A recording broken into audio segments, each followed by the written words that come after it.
एक ना बादशाह ही पुराने जमाने का एक वाकया सुन लियो। ਉਹਦੇ ਕੋਲ ਕੋ ਰਾਜੀ ਪੁਰਾਣੇ ਕੈਦੀ ਆ। ਅੱਛਾ ਅਰਸਾ ਲੱਗ ਗਿਆ ਉਹ ਇੱਕ ਦੂ ਨਾ ਦਿਲਾ ਤਾਏ ਵਾ ਯਾਨੀ ਕਿ ਸਾਡੇ ਹੁਕਮਰਾਨਾ। ਅੱਛਾ ਉਹ ਆਦਾ ਜਿਹੜੇ ਕੈਦੀ ਨਾ ਉਹਨਾਂ ਸਾਰਿਆਂ ਨੂੰ ਰਿਆ ਕਰਦੇ ਮੇਰਾ ਹੁਕਮ। ਇੱਕ ਬੁੜਾ ਠਹਿਰਾ ਹੀ ਉਹ ਸੋਟਾ ਨਾਪ ਕੇ ਕੁੱਬਾ ਟੁਰਿਆ ਵੈਂਦਾ ਜਣਾ ਭਲਾ ਵੀ ਬੱਚਾ ਮੈਂ ਵੀ ਕਰ ਛੜੀ। ਉਹ ਆਦੇ ਨਾ ਬਾਦਸ਼ਾਹ ਸਾਹਿਬ ਜਣਾ ਵਜ਼ੀਰ ਜੀ ਉਹਨੂੰ ਬੁਲਾਓ ਭਲਾ ਮਸਲਾ ਕੀ ਆ ਬਾਬੇ ਦਾ।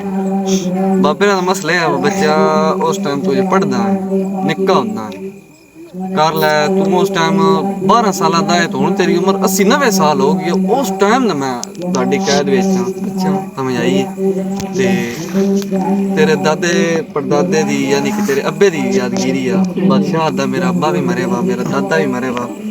ਤੁਸੀਂ ਬਾਬਾ ਜੀ ਪਤਾ ਕੀ ਕਰੋ ਤੁਸੀਂ ਬਾਅਦ ਜੇਲ੍ਹ ਤੋੜ ਜਾਓ ਉਹਨਾਂ ਵਜ਼ੀਰਾਂ ਮਸ਼ੀਰਾਂ ਫਾਦ ਕੇ ਨਾ ਉਹ ਬਾਅਦ ਜੇਲ੍ਹ ਤੋੜ ਛੱਡਿਆ। ਤੂੰ ਮੇਰੇ ਅੱਬੇ ਦੀ ਯਾਦਗਿਰੀ ਹੈ ਮੇਰੇ ਦਾਦੇ ਦੀ ਯਾਦਗਿਰੀ ਤੂੰ ਰਾਣੀ ਜੇਲ੍ਹ ਵਿੱਚ। ਉਹ ਆ ਗੱਲ ਸਾਡੇ ਹੁਕਮਰਾਨਾਂ ਦੀ ਅਸੀਂ ਉਹਨਾਂ ਦੀ ਜਿਹੜੀ ਆਵਾਮ ਨਾ ਰਹਿ ਗਏ ਅਸੀਂ ਯਾਦਗਿਰੀ ਆ ਸਾਨੂੰ ਭਾਵੇਂ ਉਹ ਬਿੱਲਾਂ ਵਾਲੀ ਗੱਲਾਂ ਆਰ ਪੈਟਰੋਲ ਵਾਲੀ ਗੱਲਾਂ ਡੀਜ਼ਲ ਵਾਲੀ ਗੱਲਾਂ ਜਿਹੜੀ ਇਸ ਮਹੀਨੇ ਵਰਦੇ ਤੁਸੀਂ ਆਂਦਾ ਨਾ 10-12 ਹਜ਼ਾਰ ਦਾ ਸੌਦਾ ਅਗਲੀ ਵਾਰੀ 2 ਦਾ ਪਾੜਾ ਪਾੜ ਕੇ ਆਪਣਾ ਲੈ ਆਓ ਕੋਈ ਟੈਨਸ਼ਨ ਨਹੀਂ।